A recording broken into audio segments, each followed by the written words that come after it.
Bismillahirrahmanirrahim. Assalamualaikum warahmatullahi wabarakatuh. Alhamdulillahirabbil alamin. Wassalatu wassalamu ala asyrofil anbiya wal mursalin wa ala alihi wa sahbihi ajmain. Asyhadu an la ilaha illallah wa asyhadu anna Muhammadan abduhu wa rasuluh. Allahumma shalli ala Muhammad wa ala ali Muhammad kama shallaita ala Ibrahim wa ala ali Ibrahim wa barik ala Muhammad wa ala ali Muhammad kama barakta ala Ibrahim wa ala ali Ibrahim fil alamin innaka Hamidum Majid. Amma ba'du. Ya ayyuhal hadirun, ittaqullaha haqqa tuqatih wa la tamutunna illa wa antum muslimun. Wa qala Allah ta'ala fil Qur'anil Karim, a'udzu billahi minasy syaithanir rajim. Bismillahirrahmanirrahim. Ya ayyuhalladzina amanu la tulhikum amwalukum wala auladukum an dzikrillah wa may yaf'al dzalika fa ulaika humul khasirun. Shadaqallahul adzim. Ma'asyiral muslimin wal muslimat rahimakumullah. Alhamdulillah, pada saat ini kita masih diberi nikmat oleh Allah SWT, terutama nikmat iman dan nikmat Islam, juga nikmat sehat. Salawat serta salam mudah-mudahan dilimpahkan kepada Jan Allah Habibana Nabiyina Muhammad SAW, juga kepada keluarganya, para sahabatnya, dan tidak lupa kepada kita sebagai umatnya. Amin ya Allah ya Rabbal Alamin. Hadirin rahimakumullah, dalam mukadimah tadi saya bacakan ayat suci Al-Quran surat Al-Munafiqun ayat 9. A'udzubillahi minasyaitonir rajim. Bismillahirrahmanirrahim. Ya ayyuhalladzina amanu, hai orang-orang yang beriman, la tulhikum amwalukum wala auladukum, janganlah harta dan anak-anak kamu menjadi penghalang an dzikrillah, dari mengingat kepada Allah. Wa may yaf'al dzalika fa ulaika humul khasirun. Barang siapa yang berbuat demikian, maka mereka itulah orang yang rugi. Saudara-saudaraku, memang Allah SWT menguji kepada kita semua. Ujian berupa harta dan ujian berupa anak-anak. Diuji oleh Allah sengaja menguji keimanan kita. Harta yang kita cari, harta yang kita kumpulkan. Kata Rasulullah SAW, Rasulullah bersabda, sesungguhnya mengumpulkan harta itu memiliki 5 dampak negatif. Siang dibuat malam, malam dibuat siang. Istilahnya banting tulang, mengejar-ngejar harta. Kata Rasulullah SAW, sesungguhnya mengumpulkan harta memiliki dampak 5 macam. Qala Nabi sallallahu alaihi wasallam, inna fi jam'il mali hamsatu asya, fi jam'i wasugula an dzikrillahi ta'ala. Pertama, mengumpulkan harta benda itu payah dalam mengumpulkannya, capek. Sampaikan kita ini tenaga diporsir, pikiran diporsir, waktu dikorbankan, mengejar-ngejar harta dan mengumpulkan harta. Bagaimana firman Allah SWT, alhaakumut takatsur, kalian bermegah-megahan, menumpuk-numpuk harta. hatta jurtumul maqabir. Akhirnya sampailah masuk lubang lahat, sampai kubur baru berhenti. Kata Rasulullah SAW mengingatkan kepada kita ini jangan terlalu sibuk menumpuk-numpuk harta, mengumpulkan harta, sampaikan capek tidak bisa beribadah karena kecapean, pikiran lelah, tenaga lemah, akhirnya beribadah kepada Allah SWT jadi lalai, ditinggalkan. Itulah yang pertama, dampak negatif dari mengumpulkan harta benda, kata Rasulullah SAW. Yang keduanya, wasugla an dzikrillahi ta'ala, lupa mengingat Allah karena sibuk mengatur harta. Memang benar, kalau kita sibuk mencari, menghitung, mengumpulkan, malahan menjaga harta benda, sampaikan datang panggilan Allah SWT. Contohnya panggilan adzan untuk sholat, panggilan untuk mengeluarkan zakat. Tidak ada kesempatan untuk melakukan perintah Allah itu.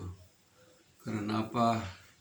Karena sibuk mengurus, menghitung, mengumpulkan harta benda dari pagi sampai sore, dari sore sampai malam, terus setiap hari begitu.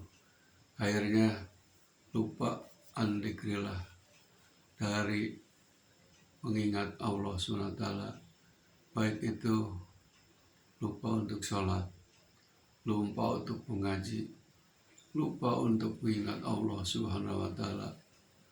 Mungkin dalam benak hatinya, harta benda yang kita miliki ini hasil jerih payah dari keringat sendiri.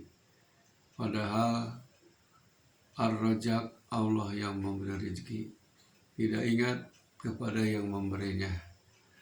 Makanya kita harus bersyukur dan berterima kasih kepada Allah SWT yang telah memberikan berbagai nikmat kepada kita untuk disyukurinya dengan cara melakukan segala perintahnya dan menjauhi segala larangannya. Jangan sampai kita ini terlena, terbuai, sibuk, terus ada halangan untuk zikir kepada Allah SWT. Yang ketiganya, kata Rasulullah SAW, 5 dampak negatif yang ketiga adalah wal khaufa fi salibihi wasaribihi, takut terhadap begal dan pencurian. Benar, orang yang banyak harta benda takut hilang, takut dibegal, takut dirampok, takut dicuri, takut kebakaran, takut kena banjir. Sebab pikiran mereka harta itu akan habis, akan ludes. Jadi hanya memikirkan harta terus setiap saat, setiap detik, setiap menit, setiap jam, setiap hari, setiap minggu, setiap bulan, dan setiap tahun. Bukan mengingat kepada yang Maha Pemberi rezeki. Mereka ini selalu takut habis harta bendanya. Kalau harta bendanya habis, mungkin dia akan jatuh miskin, akan stres dan sakit. Padahal harta itu semuanya adalah amanah, titipan, ujian dari Allah SWT.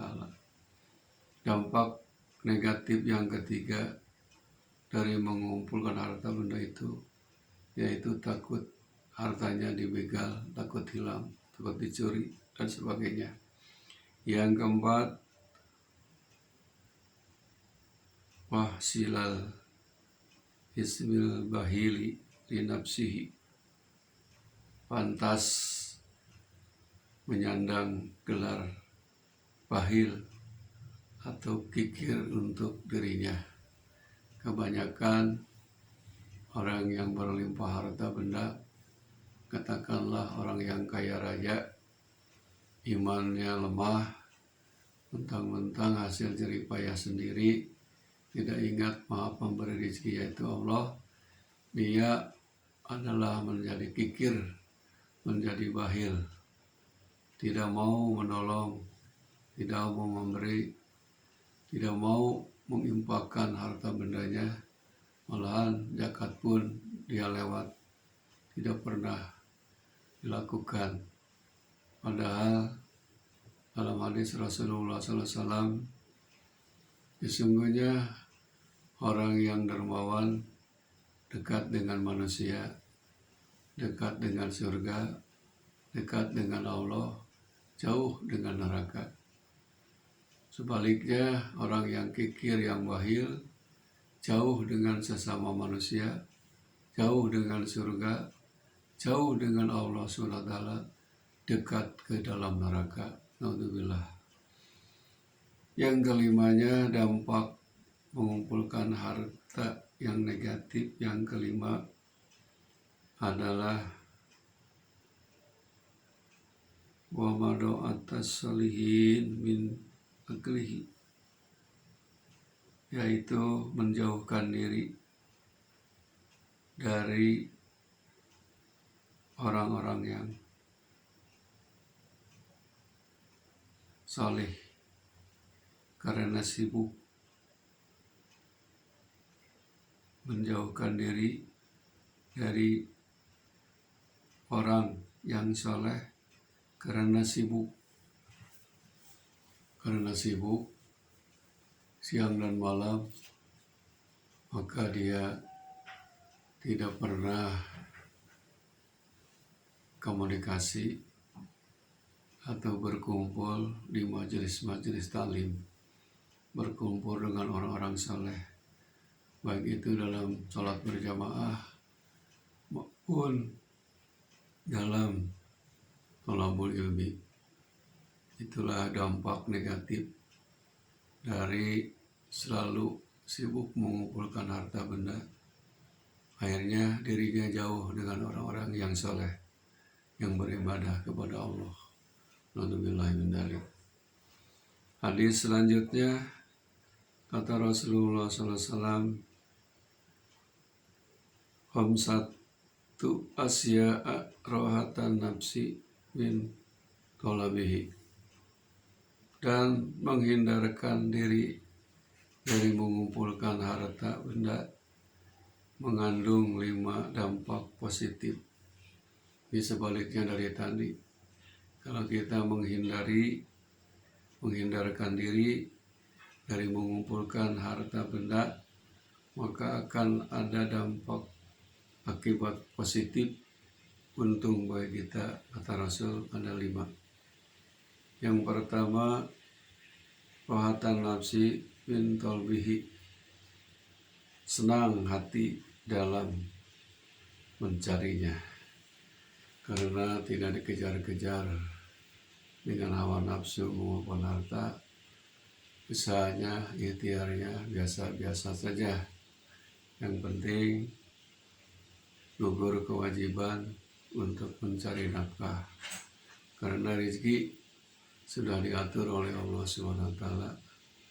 Ada rezeki yang harus dicari, ada rezeki yang harus dijemput, dan ada rezeki yang datang dengan tidak diduga-duga. Makanya bagi orang yang santai, tidak terus-terusan mengumpulkan harta benda, hidupnya akan senang, banyak istirahat.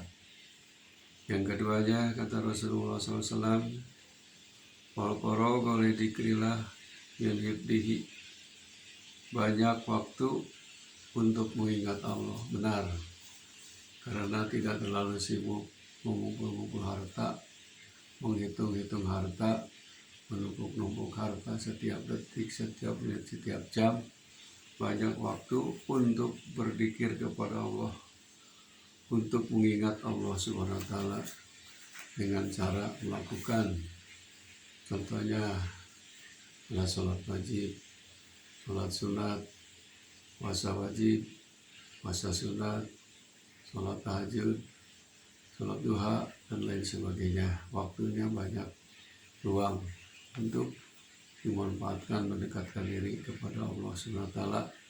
Itulah dampak positif dari tidak terlalu mengumpulkan harta benda.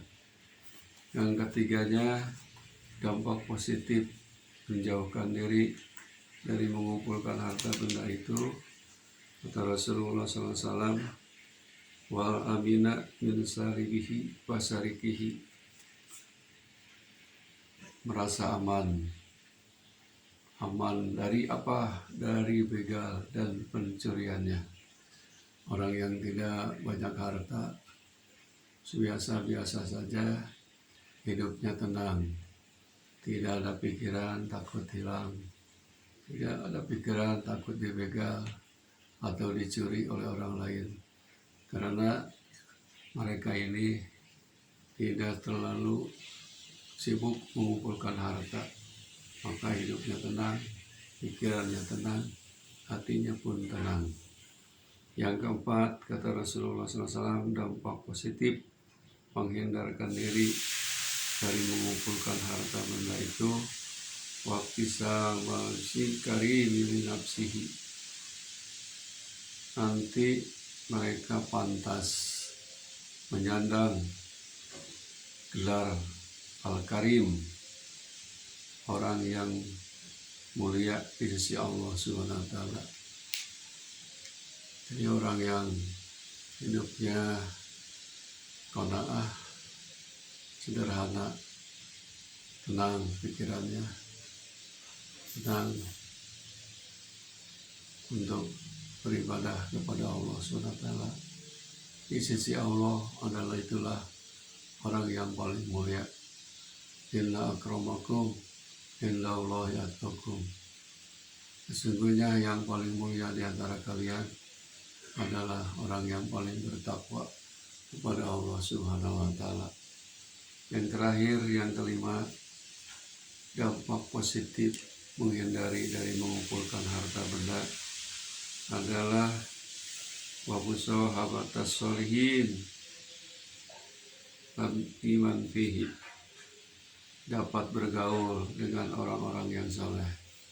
Karena waktunya banyak, tidak terlalu sibuk mengumpulkan harta, maka dampak positifnya bisa bergaul, berkumpul dengan para orang-orang salihin, baik kumpul di masjid, kumpul di mana saja, yaitu selalu silaturahim dengan orang-orang yang soleh.